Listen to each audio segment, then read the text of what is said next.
का दिल से नमस्कार। मेरा नाम है प्रियंका और हाजिर हैं हम एक और नई वीडियो के साथ, जिसमें हम आप सभी को बीए प्रोग्राम सेमेस्टर 2 के अंतर्गत हिस्ट्री सब्जेक्ट को पढ़ा रहे हैं। और आज हम पढ़ने वाले हैं आपका दूसरा चैप्टर गुप्त और वाकाटक साम्राज्य के बारे में। जैसे आप सभी को पता है कि आपके एग्ज़ाम्स नज़दीक हैं और टाइम बहुत कम है। आप सभी अपने एग्ज़ाम्स के लिए मेहनत तो कर ही रहे होंगे, लेकिन अगर मेहनत को एक सही दिशा में किया जाए तो वो ज़्यादा इफ़ेक्टिव होती है। तो उसी मेहनत को और कारगर साबित करने के लिए हम ये वीडियो लेके आए हैं आप सभी के लिए। आप वीडियो को देखिए और अपने एग्ज़ाम की अच्छे से तैयारी कीजिए। और मैं आपको गारंटी देती हूँ कि इस सब्जेक्ट्स में से आपको इस चैप्टर में से एक क्वेश्चन ज़रूर मिलेगा 20 नंबर का, और वो 20 के 20 नंबर आपके हैं अगर आप ये वीडियो पूरी देखते हैं तो। चलिए स्टार्ट करते हैं वीडियो को। आज हम ये थोड़ा सा लेंथी है चैप्टर, इस वजह से हम इसको थोड़ा सा पार्ट्स में डिवाइड करके पढ़ेंगे, ठीक है। तो हम इसको 3 पार्ट्स में डिवाइड, 2 या 3 पार्ट में ये आपका कंप्लीट हो जाएगा चैप्टर।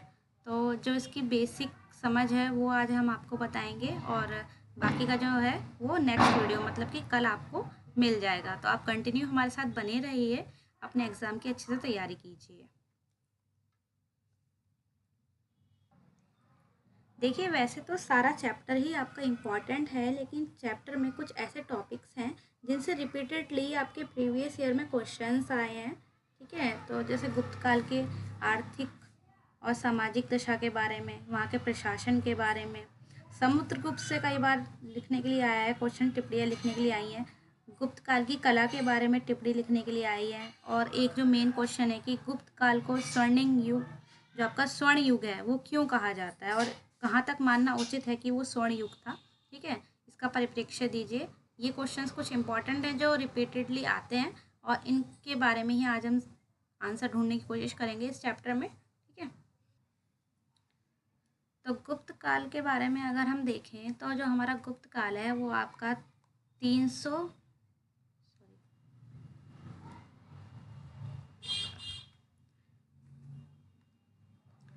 आपका 300 से लेके 550 ईस्वी, ठीक है। ये आपका टाइम पीरियड है गुप्त काल का, जिसमें गुप्त काल काफ़ी चरमोत्कर्ष पर था अपना। गुप्त काल का जो साहित्य है, वहाँ की कला है, वहाँ का जितने भी पुरातात्विक साक्ष्य हैं, मेनली वहाँ के सिक्के और अभिलेख, इनके आधार पे जो गुप्त काल का इतिहास है वो लिखा गया है, ठीक है। तो इस चैप्टर में हम पढ़ेंगे गुप्त काल का उदय और विकास के बारे में, वहाँ के आर्थिक और सामाजिक विकास के बारे में, और वहाँ के पतन के बारे में, और राजनीतिक शक्तियों के उदय के जो कारण हैं उनको भी हम समझेंगे, ठीक है। तो हमारा जो इतिहास है, ये जो हमारा सब्जेक्ट है हिस्ट्री, इसको हम अपनी सुविधा के लिए 3 पार्ट्स में डिवाइड करके पढ़ते हैं। एक है आपका एंशंट, एक है आपका मिडिवल, और एक है आपका मॉडर्न। तो ये जो चैप्टर है आपका, ये एंशंट इंडिया के अंतर्गत आता है, ठीक है। मौर्य काल के बाद का जो समय है वो है गुप्त काल का समय है, और उसके बाद गुप्तोत्तर काल भी हम पढ़ेंगे जब इसका पतन होता है, ठीक है। वो आगे की नेक्स्ट वीडियो में आपको मिलेगा। तो प्राचीन भारत के इतिहास में 4वीं से 7वीं सदी की अवधि इसलिए महत्वपूर्ण है क्योंकि यहाँ के राजनीतिक, सामाजिक, आर्थिक एवं सांस्कृतिक दृष्टि से संक्रमण की अवधि मानी जाती है, ठीक है। संक्रमण की अवधि का मतलब है कि यहाँ पे ऐसे बहुत सारे परिवर्तन हुए हैं इस टाइम में, 4वीं से 7वीं सदी के अंतर्गत।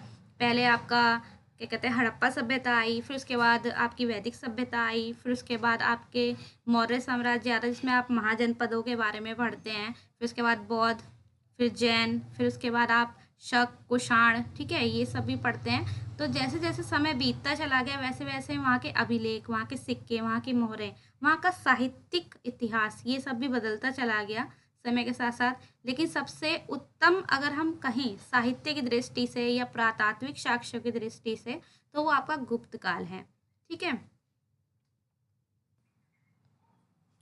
गुप्त काल को हम 3 लेखकों की दृष्टि से पढ़ेंगे, ठीक है। जैसा कि आपका एक तो हो गए औपनिवेशिक लेखक जो थे आपके, दूसरे आपके हैं राष्ट्रवादी लेखक हैं, ठीक है। राष्ट्रवादी लेखकों ने क्या कहा है इस चीज़ को लेके कि स्वर्ण युग था या नहीं था। औपनिवेशिक जो लेखक है उनका क्या नज़रिया रहा है, और बाद में हम मार्क्सवादी इतिहासकारों का जो परिप्रेक्ष्य है, जो नज़रिया है गुप्त काल को लेके, उसके बारे में भी समझेंगे।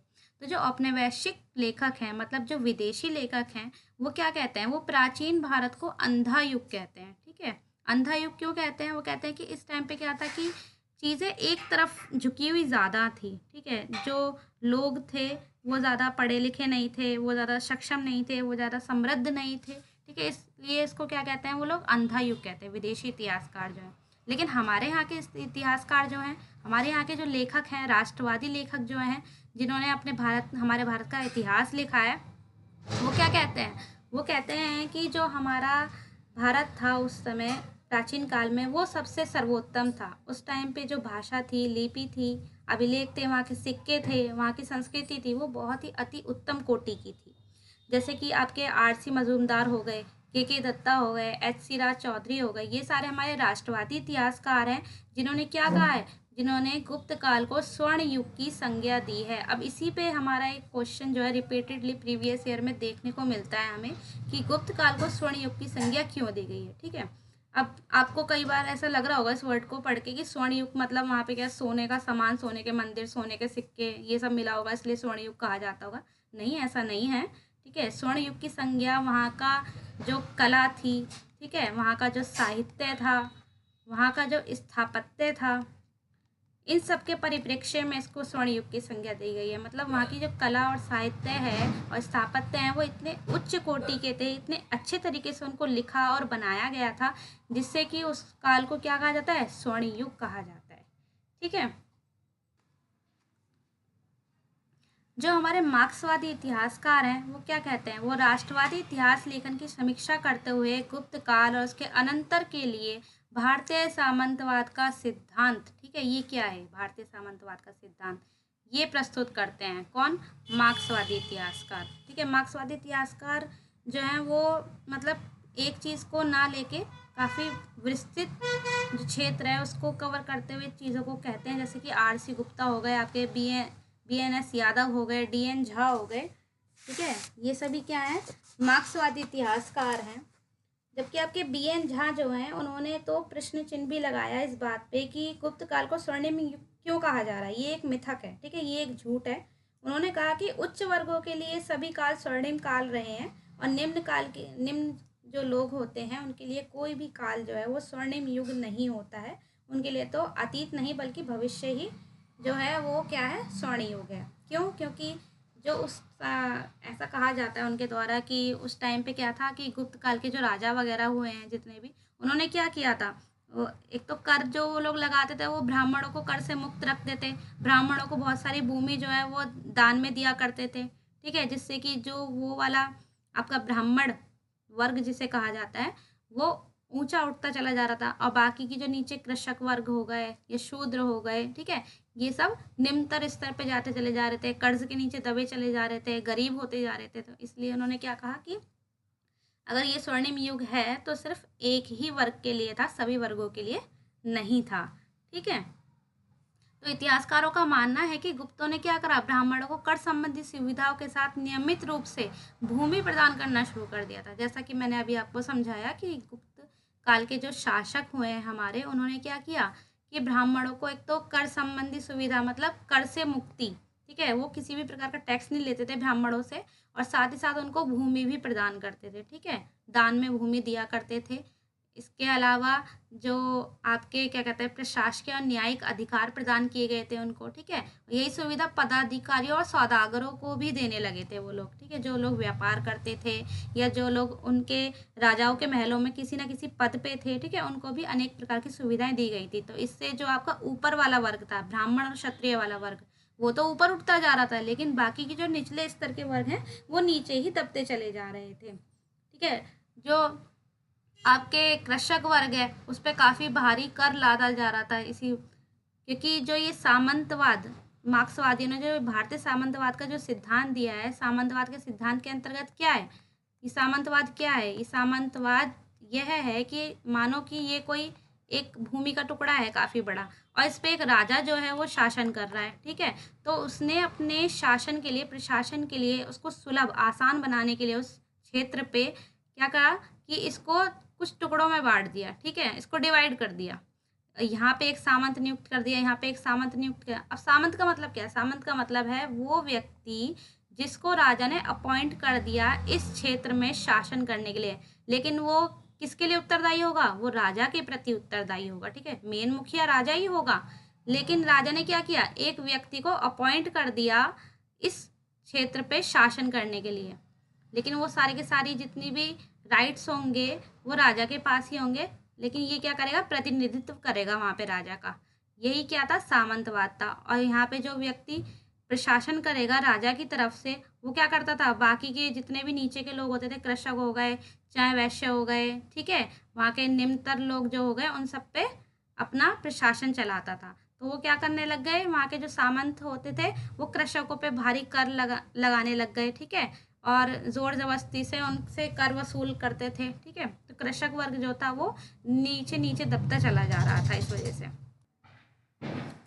भारतीय सामंतवाद की समीक्षा के रूप में बीडी चट्टोपाध्याय और हरमेन कुलवेख ने क्या किया है, गुप्तोत्तर काल भारत, मतलब कि गुप्त काल के बाद का जो भारत था या आरंभिक मध्यकालीन भारत जिसे हम कहेंगे, उसके अध्ययन के लिए राज्य निर्माण का समकलात्मक सिद्धांत प्रस्तुत किया। उन्होंने क्या कहा कि इन दोनों को आपस में तुलना करके देखा कि शुरू का मध्यकाल और गुप्त के बाद का टाइम पीरियड कैसा रहा है, और इन दोनों का तुलना आपस में करके एक उन्होंने तर्क दिया। क्या तर्क दिया कि ब्राह्मणों और मंदिरों को प्रदत्त भूमि अनुदान बृहत्तर और लघुतर राज्यों की राजनीतिक सत्ता को विकेंद्रीकृत करने के लिए बदले देहाती क्षेत्रों में राजकीय सत्ता के उपयोग को वैधता प्रदान करता था, और इसके फलस्वरूप क्षेत्रीय इकाइयां और नायक उदीयमान स्थानीय उप क्षेत्रीय तथा क्षेत्रीय राज्यों में संगठित हो जाते थे। उनका कहने का मतलब है कि वो क्या कहते हैं कि ब्राह्मणों को और मंदिरों के लिए जो भूमि अनुदान दी गई थी, मतलब जो भूमि दान में दी गई थी ब्राह्मणों को मंदिर बनाने के लिए, वो क्या करती थी, वो एक वहाँ के क्षेत्रों को बदल देती थी, किसमें, देहाती क्षेत्रों में, मतलब गाँवों में बदल देती थी। क्योंकि जब मंदिर बनेगा तो वहाँ पे आसपास और भी व्यापार भी तो डेवलप होगा, जब वहाँ पे लोग आएंगे तो वो धीरे धीरे फैलते फैलते क्या बन जाएगा, एक गांव का रूप ले लेगा, ठीक है। और इसी तरीके से जब वहाँ पे गांव बन जाएगा तो वहाँ पे कोई प्रशासन करने के लिए होगा, ठीक है। जब कोई वहाँ प्रशासन करने के लिए होगा तो इसी तरीके से वो क्या बन जाएगा, एक राज्य के सत्ता का उपयोग भी वहाँ पे बढ़ जाएगी, और वहाँ पे नियम कानून भी लागू होंगे फिर, ठीक है। इसी तरीके से जो हमारे राज्य हैं वो बढ़ते चले गए। बीपी साहूगुप्त और उसके बाद के काल के राज्यों में समाकलित प्रतिक्रियात्मक प्रतिमान की चर्चा करते हैं, और नंदिनी सिन्हा कपूर ने गुप्त साम्राज्य के प्राय 2 समकालीन राज्यों, ठीक है, समकालीन राज्य का मतलब उसी टाइम पीरियड की बात हो रही है जिस टाइम पे गुप्त साम्राज्य आपका भारत में था।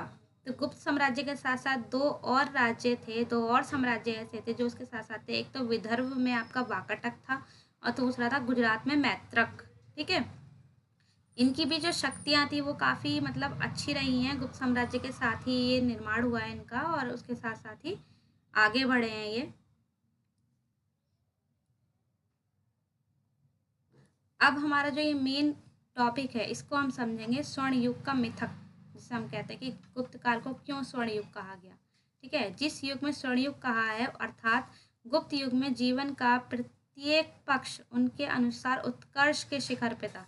किसके अनुसार, आपके राष्ट्रवादी इतिहासकारों के अनुसार, ठीक है। राष्ट्रवादी इतिहासकारों ने क्या कहा था कि गुप्त युग में जो जीवन है उसका प्रत्येक पक्ष क्या है, हर एक पक्ष, चाहे वहाँ की कला हो गई, चाहे वहाँ का साहित्य हो गया, स्थापत्य हो गया, या जीवन हो गया, दिनचर्या हो गई, रहन सहन, वहाँ का कपड़ा, ठीक है, खाना पीना, व्यापार, सब क्या था, उत्कर्ष पे था, ठीक है, उत्कर्ष के शिखर पे था, उच्चतम था एकदम। गुप्त काल को मुख्य रूप से इसलिए चुना गया क्योंकि उसमें संस्कृत में उत्तम कोटि के साहित्यों की रचना हुई है, ठीक है। आगे हम के साहित्य के बारे में हम आपको बताएंगे कि कौन कौन से साहित्य उस समय में लिखे गए, और वहाँ की जो कला थी वो बहुत ही अच्छी गुणवत्ता में थी। वहाँ के जितने भी मंदिर बनाए गए हैं उन पे जो कला की गई है, ठीक है, वो बहुत ही उच्चतम कोटि की मानी गई है। सुदीर्घ अतीत को इस बात का लाभ मिलता था कि उसके पुनर्निर्माण में कल्पना की अहम भूमिका थी। इतिहासकार समाज के सभी पक्षों पर टिप्पणियां देने लगे हैं। स्वर्ण युग जो अपने भीतर संपूर्ण को समेटता है, अवधारणा पर प्रश्न उठने लगे, ठीक है। कुछ इतिहासकारों ने इसको स्वर्ण युग कहा और कुछ ने इस पर क्या किया है, प्रश्न उठाया है कि इसको ही स्वर्ण युग आपने क्यों कहा है, ठीक है। स्वर्ण युग समृद्ध वर्ग को प्रतिबिंबित करता है, जैसे कि मैंने आपको ऊपर बताया, समृद्ध वर्ग कौन सा रहा इसमें, समृद्ध वर्ग ब्राह्मण और क्षत्रिय, क्योंकि उनकी शक्तियां बढ़ने लगी थी, लेकिन जो निम्न स्तर के व्यक्ति थे, निम्न वर्ग था, वो नीचे दबता चला जा रहा था। भारत के इतिहास में कम से कम 3 काल ऐसे हैं आपके जब कलात्मक और साहित्यिक अभिव्यक्तियां काफ़ी अच्छे स्तर पे रही हैं, ठीक है। एक आपका मौर्योत्तर काल है, दूसरा आपका गुप्त काल है और तीसरा आपका चोल वंश का काल है और साथ ही साथ आपका मुगल काल भी इसके अंदर ही आता है, ठीक है। तो जो आपका मौर्योत्तर काल मतलब मौर्यों के बाद का काल, गुप्त काल, साथ में इसके चोल काल, ठीक है, और मुगल काल, ये युग ऐसे रहे हैं जो अपने आप में कला की दृष्टि से और साहित्य की दृष्टि से बहुत अच्छे रहे हैं। इस टाइम पे बहुत अच्छी अच्छी कलात्मक चीज़ें आपको देखने को मिलेंगी वहाँ की। गुप्त काल का श्रेणीवाद गुप्त प्रशासन का परिवर्तन नहीं है, ठीक है, अपितु ये एक ऐसी प्रक्रिया है जो पूर्व में ही शुरू हुई है, जिसकी परिणति गुप्त काल में हुई। इसका मतलब ये है कि गुप्त काल कोई अचानक से नहीं आया। ये जो शासन था, इनका शासन पहले से चलता चला आ रहा था, ठीक है। नालंदा का नाम आप सभी ने सुना होगा, नालंदा विश्वविद्यालय का नाम आप सभी ने सुना होगा। तो एक टाइम पीरियड ऐसा था जिस टाइम पे क्या होता था, नालंदा विश्वविद्यालय में आपके गुप्त काल के जो लोग थे, गुप्त समाज के जो लोग थे, वो वहाँ पे रहा करते थे, वहाँ पे ज्ञान अर्जित करते थे और धीरे धीरे जैसे जैसे वो आगे बढ़ते चले गए वैसे वैसे उन्होंने क्या किया, उन्होंने अपना प्रशासन करना स्टार्ट कर दिया, ठीक है, शुरू कर दिया। उत्तर भारत में गुप्त काल के पूर्व नवीन कलात्मक रूप विधानों का श्री गणेश हुआ, ठीक है। धीरे धीरे क्या हुआ, पूर्व भारत में आपके वो फैलने लगे गुप्त, और उन्होंने अपना प्रशासन शुरू कर दिया। इन नए रूप विधानों का संबंध बौद्ध धर्म से था, ठीक है। आपका नालंदा जो है, नालंदा विश्वविद्यालय जो है, वहाँ पे जो शिक्षाएं दी जाती थी वो किसकी दी जाती थी, बौद्ध धर्म की दी जाती थी, ठीक है। बौद्ध धर्म की शिक्षाएं वहाँ पे दी जाती थी और धार्मिक पंथों में भी इसके जो समानांतर रूप अन्य धार्मिक पंथों में भी मिलते हैं, ठीक है। बौद्ध धर्म से भी संबंध रखता है, ये अनेक धार्मिक पंथों से भी संबंध रखता है, क्योंकि जो हमारे राष्ट्रवादी इतिहासकार हैं वो खुद ऐसा कहते हैं कि गुप्तोत्तर काल क्या है, हिंदू उत्कर्ष का काल है, ठीक है। हिंदू उत्कर्ष का काल है, जिस टाइम पे हिंदू काफ़ी ऊपर बढ़ा।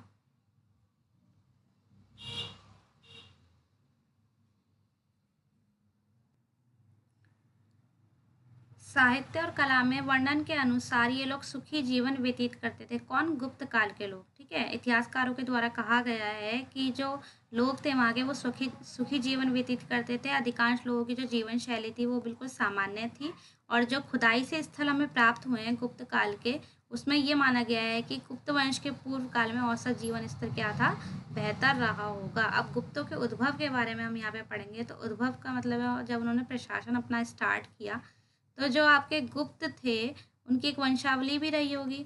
तो जो स्थापना है गुप्त वंश की वो किसने की है, वो की है आपके श्रीगुप्त ने। किसने, श्रीगुप्त ने, ठीक है। इसके बाद आपके और भी राजा जो हैं वो आए गुप्त वंश में, जैसे आपके श्रीगुप्त हो गए, उनके बाद चंद्रगुप्त प्रथम आते हैं, ठीक है, सॉरी घटोत्कच आते हैं उनके पुत्र, और उसके बाद चंद्रगुप्त प्रथम आते हैं। तो जो मानकीय या मान्य जो निर्णय है, या फिर से कहा जाए कि मान्य राजा जिसे माना जाता है, संस्थापक जिसे माना जाता है, वो माना जाता है चंद्रगुप्त प्रथम को। चंद्रगुप्त प्रथम के लिए ऐसा कहा जाता है कि जो सबसे मान्य मत है हमारे अभिलेखों और साक्ष्यों के आधार पर, वो ये कहा जाता है कि चंद्रगुप्त प्रथम ने क्या किया था, गुप्त वंश की स्थापना की थी। इसके बाद आपके समुद्रगुप्त आते हैं, चंद्रगुप्त प्रथम के बाद समुद्रगुप्त आते हैं। आप सभी ने समुद्रगुप्त का नाम सुना होगा, ये बहुत ही इम्पोर्टेंट टॉपिक है समुद्रगुप्त आपका। इसके ऊपर एक क्वेश्चन आपको ज़रूर देखने को मिलेगा अपने बीते वर्षों में। आपके जो पिछले प्रीवियस ईयर के क्वेश्चन पेपर हैं उसमें 2 या 3 बार इस पे समुद्रगुप्त के ऊपर टिप्पणियाँ लिखने के लिए आई हैं, ठीक है। तो ये टॉपिक आप अच्छे से पढ़ना, इसको हम कल पढ़ाएंगे आपको। तो चंद्रगुप्त प्रथम ने क्या किया था, गुप्त वंश की स्थापना की थी। और चंद्रगुप्त प्रथम के राज्य आरोहण मतलब राज्य में जब उसकी स्थापना उसने करी और उसका जो राज्य अभिषेक हुआ, ठीक है, साथ ही इस राजवंश का अभ्युदय हुआ। उसने अपने राज्य को एक जागीर से ज़्यादा विस्तार दिया, ठीक है। जागीर तो वो क्षेत्र हो जाता था जो राजा किसी सामंत को देता था चलाने के लिए, तो वो एक छोटा क्षेत्र होता था। लेकिन चंद्रगुप्त प्रथम ने क्या किया, अपने जो राज्य था उसका विस्तार किया, उसको बढ़ाया आगे तक, ठीक है। चंद्रगुप्त ने उत्तर बिहार के एक पुराने गढ़ संघ के लिच्छवी परिवार में विवाह किया, ठीक है। पहले के टाइम पे क्या होता था, जो राजा वगैरह होते थे वो दो तरीके अपनाते थे अपने राज्य को विस्तार करने के लिए। एक तो होता था विवाह, ठीक है, और दूसरा होता था युद्ध। ये दो तरीके होते थे जिससे राजा क्या करता था, अपने साम्राज्य का विस्तार करता था। या तो किसी परिवार में वो विवाह कर लेते थे, ठीक है, जिससे उसका जो राज्य है वो विस्तार होता था, कुछ भूमि वहाँ से मिल जाती थी, कुछ राज्य वहाँ से मिल जाता था। या फिर वो क्या करते थे, युद्ध के माध्यम से अपने जो राज्य होते थे उनका विस्तार करते थे। चंद्रगुप्त प्रथम ने अपने सिक्कों में इसको प्रधानता दी, किसको, जिस परिवार में उन्होंने विवाह किया था, ठीक है, लिच्छवी परिवार, गढ़ संघ का था। गढ़ संघ का मतलब ऐसा राज्य जहाँ पर कोई राजा ना होकर क्या होता था, एक सभा होती थी जो वहाँ के राज्य को चलाती थी। उसका शासन गंगा की मध्य भूमि, मतलब आपका मगध वाला जो क्षेत्र है, बिहार वाला, साकेत और प्रयाग पर फैला हुआ था। उसने महाराजा धीराज की उपाधि ग्रहण की थी, ठीक है। चंद्रगुप्त प्रथम पहले ऐसे राजा हुए हैं जिन्होंने क्या किया है, महाराजा धीराज की उपाधि धारण की है। और इस उपाधि का महत्व बहुत घट गया था उस टाइम पे, लेकिन फिर भी जो छोटे बड़े शासक इसका उपयोग करते थे। गुप्त संवत 319 20 ईस्वी उसके राज्य आरोहण का यादगार का सूचक है, ठीक है। 319 ईस्वी के पास क्या हुआ था, चंद्रगुप्त प्रथम का राज्य आरोहण किया गया था, ठीक है। आज के लिए इतना ही बहुत है, कल हम आपको फिर मिलेंगे। Thank you so much video को देखने के लिए, एंड बस ऐसे ही हमारे साथ जुड़े रहिए आगे की वीडियो के लिए। कल हम इसका पार्ट 2 लेके आएंगे जिसमें हम समुद्रगुप्त के बारे में पढ़ेंगे। बहुत ही इम्पोर्टेंट टॉपिक है ये। मैं आपको गारंटी देती हूँ कि आप अगर हमारे साथ जुड़े रहेंगे, पूरी वीडियो को देखेंगे, तो आपको अपने पेपर में इससे बहुत हेल्प मिलने वाली है। Thank you so much for watching. जय हिंद, जय भारत।